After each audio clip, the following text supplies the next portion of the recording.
చూడండి మామిడికాయ తరిగే విధానం.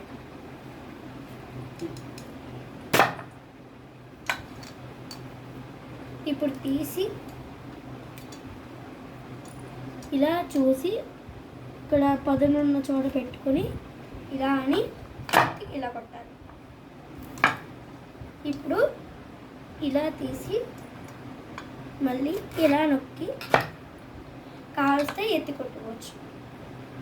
ఇప్పుడు 4 ముక్కలు చేయాలి దీన్ని, అంటే ఒక కాయ 8 ముక్కలు. జీడి తీసి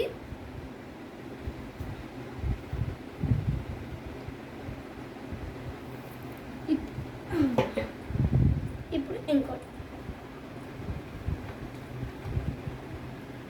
చెప్పాను కదండి, ఇలా పదునున్న చోట చూసుకొని నొక్కి ఇలా పైకి ఇలా అనాలి. గట్టిగా నొక్కాలి, లేకపోతే అవ్వదు. మళ్ళీ ఇలా తిప్పి అదే ప్రాసెస్ ఇలా అని అయితే ఇదిగోండి, ఇది మామిడికాయలు కోసే విధానం.